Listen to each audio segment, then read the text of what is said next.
Hey you guys, welcome back to my channel, or welcome if this is your first time. My name is Amanda, and you guys, I hit 5,000 subscribers on here. I am like shooketh. Like, I ask myself all the time, where'd y'all come from? Regardless of that, I am so thankful to each and every one of you who have found some type of interest in me. I don't know why, and took the time to subscribe to my channel. I appreciate all of y'all.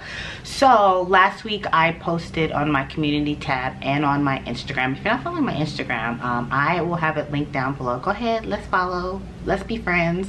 I posted for you guys to ask questions, any questions you might have about me, my life, anything. And I was a little nervous that nobody would ask me anything and then it'd be a little awkward, but y'all really did come through and ask me a lot of really great questions. So I have compiled them into two sections here.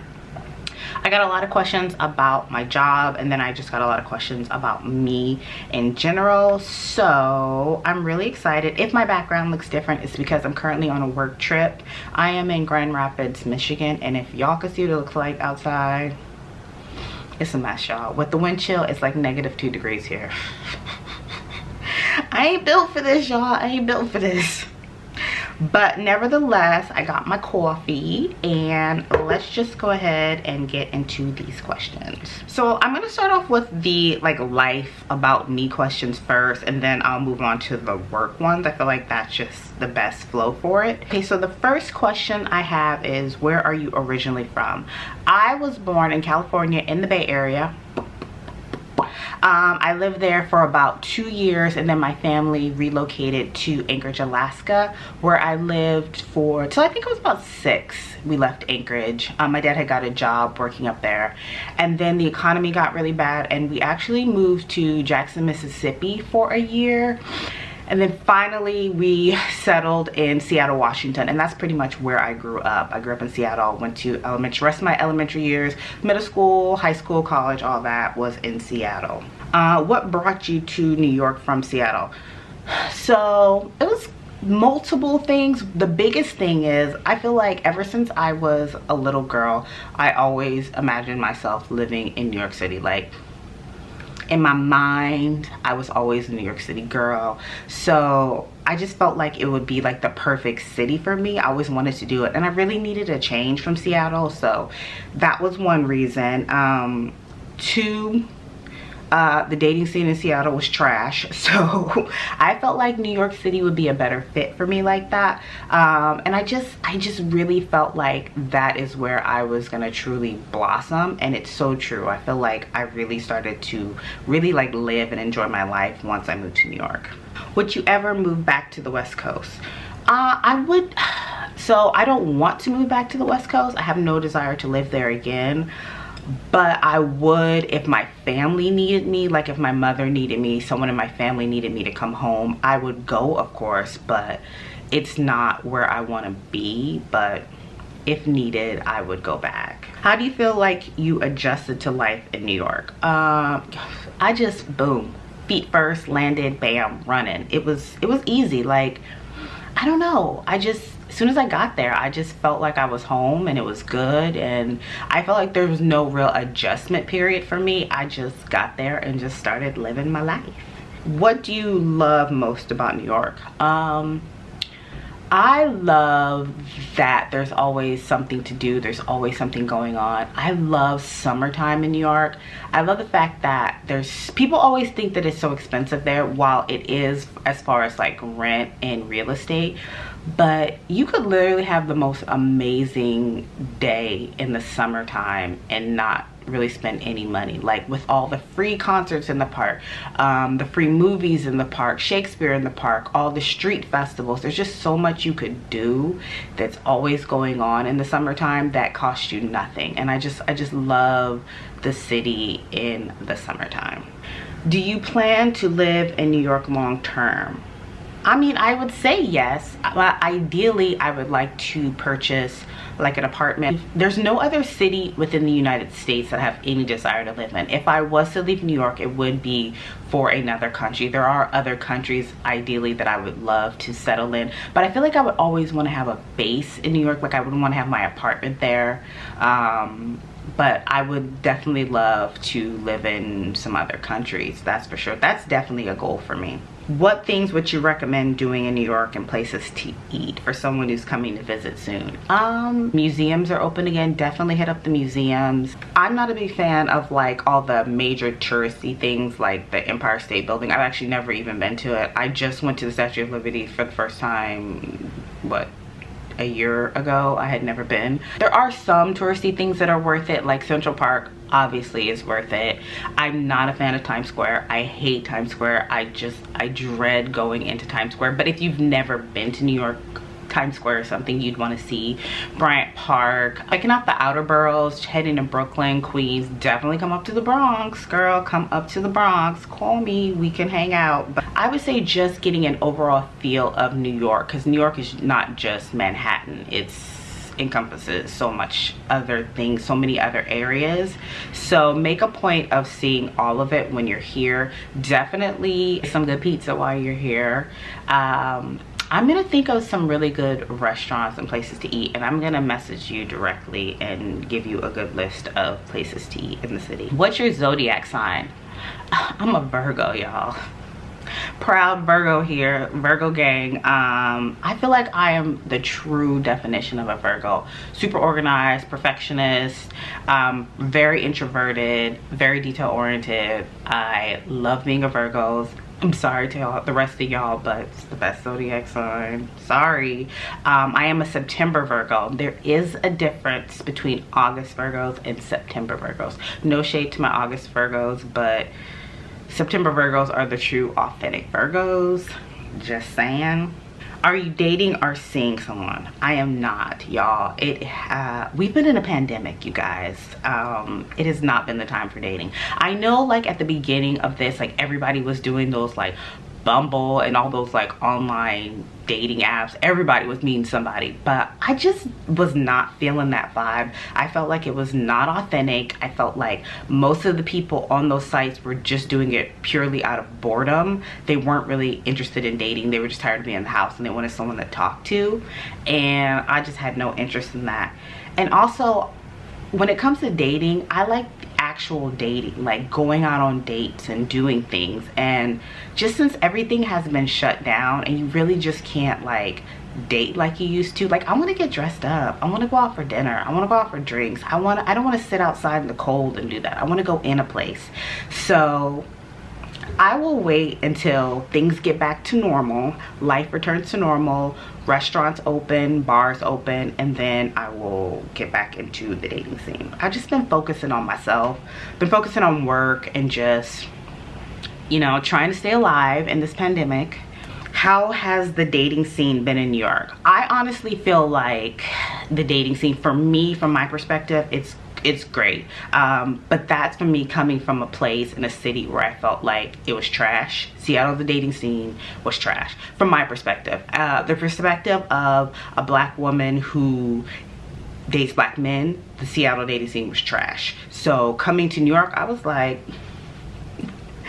hey y'all, where'd y'all come from? Ooh, it was amazing. I love it. So I feel like you can always meet someone here. It's not a problem to meet men in New York. They're everywhere. So yeah, from my perspective, the dating scene in New York is pretty good. What advice would you give yourself before getting married if you can go back in time, or what would you change?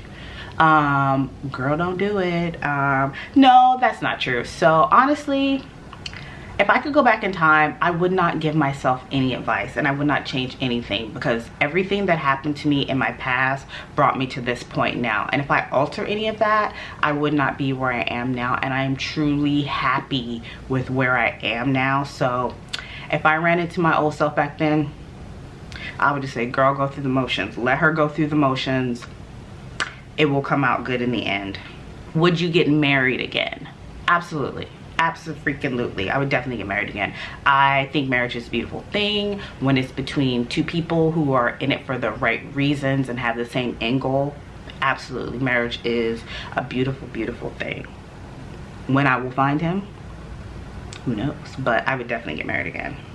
I'm thinking of choosing a child-free lifestyle, but I'm only 22. What age did you decide definitely that you didn't want kids? I would say, girl, you're 22, so there's no need for you to make that decision right now. You have plenty of time to change your mind several times. I would not even focus on making that decision right now. I would just focus on yourself, your education, your work, getting yourself settled, financially secure, and that's a discussion you can have with yourself. Wait till your 30s, girl. Have that discussion with yourself. If you don't want to have kids right now, don't have kids. You're too young anyways. Don't focus on it. Just put that in the back of your head and just focus on yourself for right now.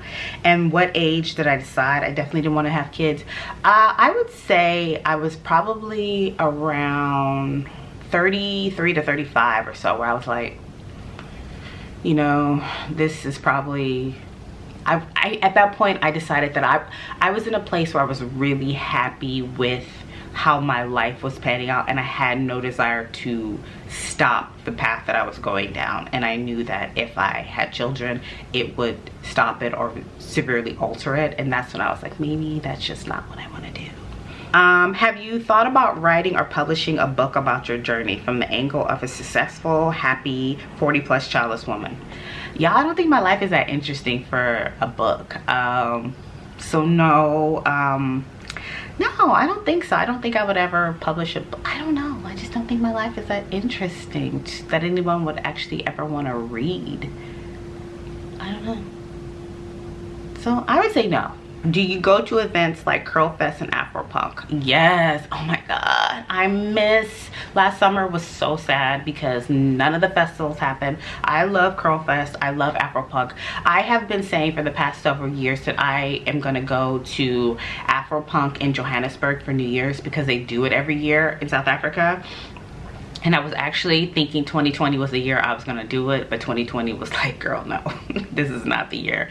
So we'll see. I definitely, that's on my bucket list. I've done Afropunk here in Brooklyn 2 or 3 times, and I've been to Curl Fest, I think definitely twice since I've been here. I love those type of festivals in the summer. I love seeing my natural hair girls out in all the colors, just enjoying it.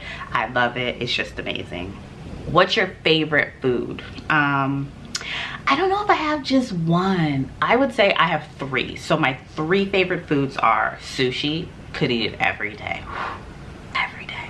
Tacos. Like, is there a more perfect food than a taco, y'all? I don't think so. I don't think so. I love tacos. And pizza. Those are the 3 things I feel like I could eat. Yeah, I could rotate between those foods every week. Just amazing. My girlfriend needs her hair done. Can you recommend a gay dude that does hair? Why gotta be a gay dude? A gay dude? Anybody can do hair, y'all. So I don't like get my hair professionally done other than braiding right now, because I big chopped my hair about a year ago, so I'm just growing it out. So I'm not really doing much to my natural hair other than letting it be. I do get my hair braided on occasion, so I will link the girl who braids my hair down the description box. She's not a gay dude, but does it really matter who does it as long as they do a good job? I think not. Do you speak any other languages? Does Ebonics count? Because since you don't have a kitchen, how do you make meals for yourself? No, I don't have a kitchen if you've seen my apartment tour video, but I have so many things in my apartment to make food that I can pretty much make anything. I have my air fryer, which was like my best purchase of 2020. Love my air fryer. I have a crock pot. I have like this little casserole thing. It's kind of like a crock pot, but I guess they cater it for like casseroles. I have electric burners. I have pots. I have a microwave. I have a rice cooker. I have so many different like gadgets that you can make food with it. I can make anything, and I do. I make food all the time. It's not a problem. I can cook a full meal in my house, no problem. Which other YouTuber inspires you? I don't know if I'd say anyone inspires me. There's a lot of YouTubers that I really do love. I'm really big on like I love like the people who do like the murder mystery ones, like Bailey Sarian. That is my girl. Kendall Ray, I love her. There's a channel called That Chapter, this guy Mike does. I love Mike. I'm obsessed with those. I also like weird ones too, like what's not really weird, like I love Dr. Sandra Lee, the pimple popper. Love her. There's this lady who does nails, meticulous manicurist. I love her. There's also another foot. I know it's weird, it's gross, but I love watching those kind of YouTube channels. I do watch a lot of like makeup tutorial people and hair people, so I just watch a bunch of people, but I wouldn't say that any of them particularly inspire me. I just like love their channels. What's your skincare routine and what kind of sunscreen do you use? I have made several videos, maybe, okay, not several, but at least 2 videos that I put my skincare routine. I will link those down below. And the sunscreen I use, I was using this one from the company Bliss for a long time. I really love that sunscreen. I recently started using the Blackgirl Sunscreen, and it's really good because it's hard as, you know, a brown skin girl to find a sunscreen that doesn't leave that like weird gray cast on your face, but the Blackgirl Sunscreen is really good, and that Bliss one did not leave that cast as well. I'll link them both below in case you're interested. Okay, so moving on to my work related job. There was a good amount of work one. Okay, so first one, why did you become a flight attendant? Because I wanted to travel the world for free, y'all. Period, point blank. That was it. I know a lot of people are like, I love working with people, I like meeting new people and all that. I'm like, no, I just wanted to travel for free. Like, that was it. That's the reason I took the job. That is the reason I keep doing this job, because it opened a whole world of travel to me.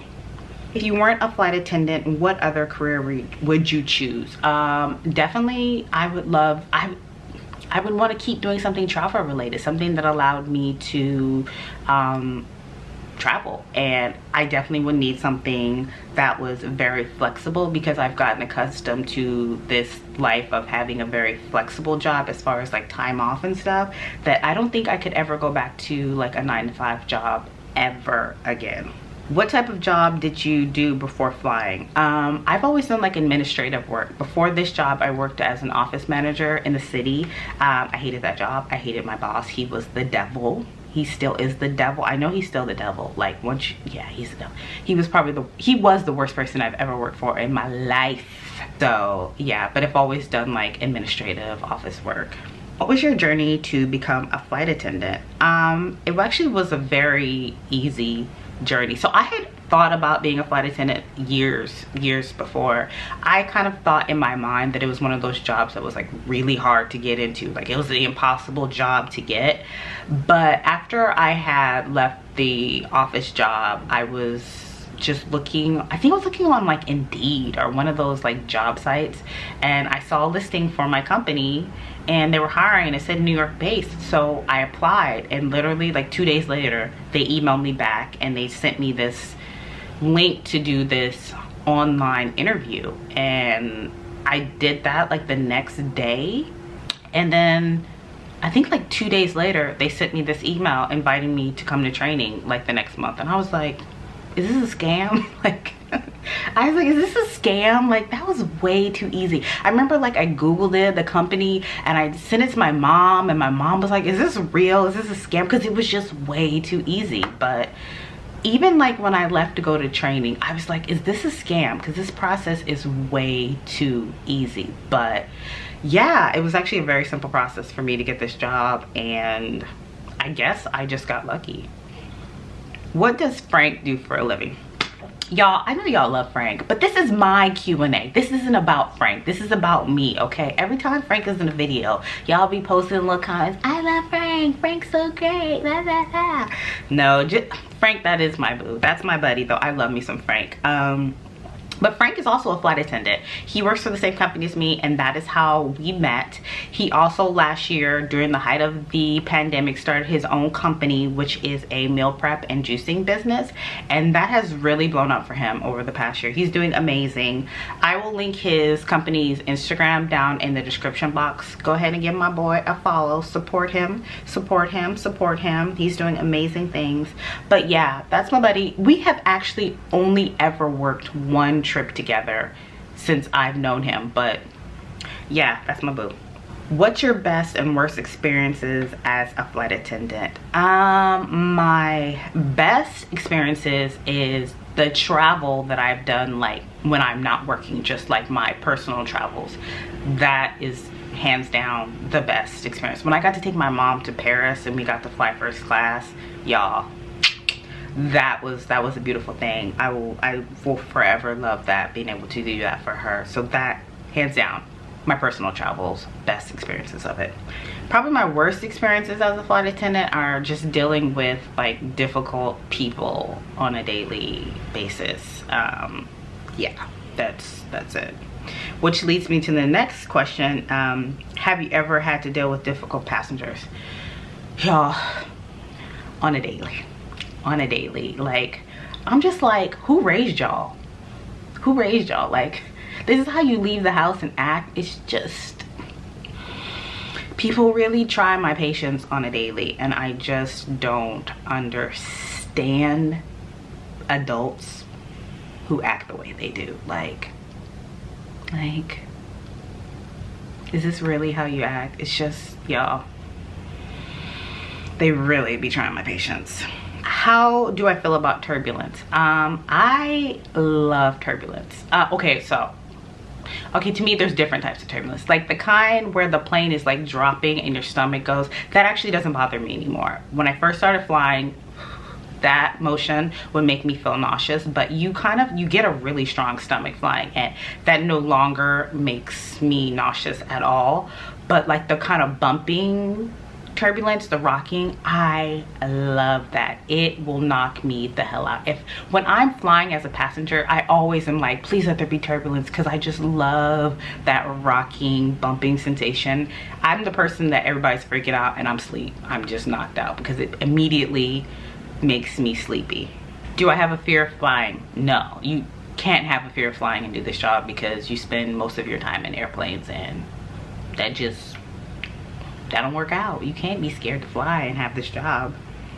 Have you ever been on a flight where someone becomes ill? Yeah, definitely. I've never had anyone die, so thankful for that, but it does happen, you guys. It does happen.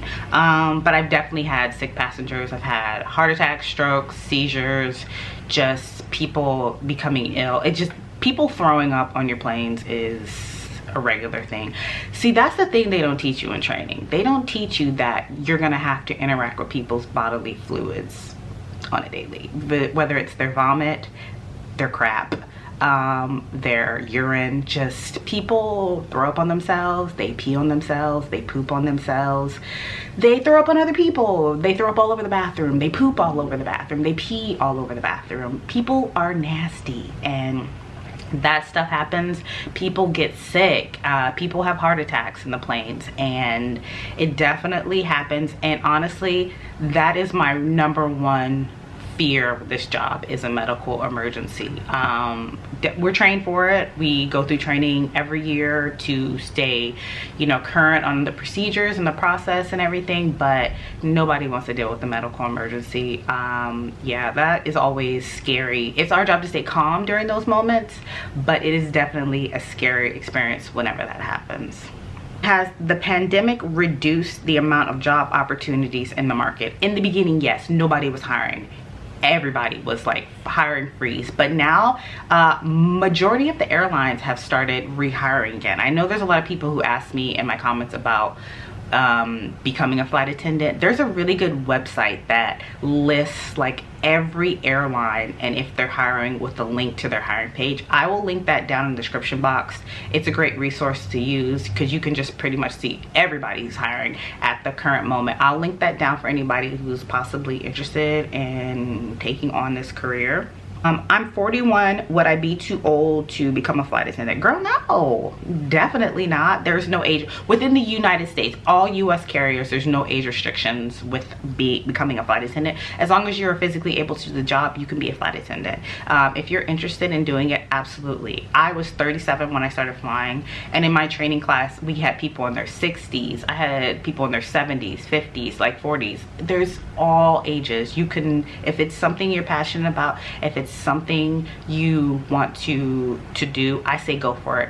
I kind of feel too, the older you are, the easier it is for you to adjust to this job. Because I will not lie, in the beginning the money is not great, but I feel like the older you are, the more financially stable you are, so you can kind of jump into a career like that because you have some savings, you know, you have your home settled, you have all these things, so it's kind of not as bad of a financial hit at that point. So check that link in the description box for the companies that are hiring. If it's something you're interested in, girl, go for it. How many days do you get to be at home? So with my company, with our contract, we get, I think it's 13 days, a minimum 13 days off a month.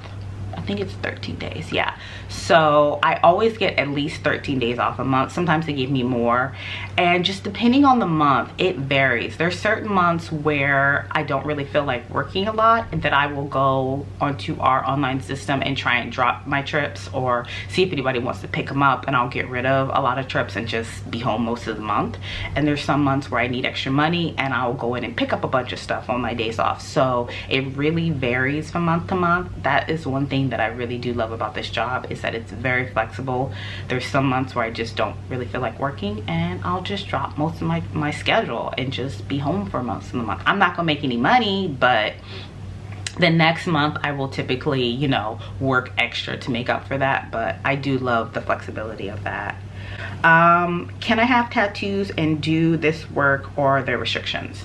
I think pretty much all of the US based carriers have the same rule as far as you can have tattoos as long as they're not visible in uniform. I know like a lot of the international carriers have stricter rules. A lot of them you cannot have tattoos at all, but yeah, you can have tattoos. I have tattoos. I have one on my arm, which is my zodiac, the constellation for Virgo, and I just make sure I wear a cardigan, a sweater that covers it up all the time. I have lots of tattoos actually, but none of them are visible in my uniform, and I think as long as you can hide them, you can't have any crazy piercings. Like my nose is pierced, but I don't wear it when I work. So as long as when you're in uniform you look professional, polished, and none of that is showing, then pretty much every airline will hire you. Okay, you guys, so that is pretty much all of the questions that you guys sent me. Thank you so much. You guys sent me way more than I was anticipating, so I really love it. Thank you so much. This was fun. I feel like you guys always leave me comments and you will tell me like about you, and I feel like, well, maybe they have questions about me. So this was a lot of fun. And also, if I answered any questions and you maybe want me to elaborate more on anything I talked about, just leave a comment down below. I would love to go into detail about, I guess, anything you have, whether it be like me or work, any questions like that. Definitely leave a comment down below. I will definitely go into further detail for you. But yes, thank you so much for watching this. This was a lot of fun. I hope you guys are staying warm out on these snowy streets, and I will see you guys in my next video.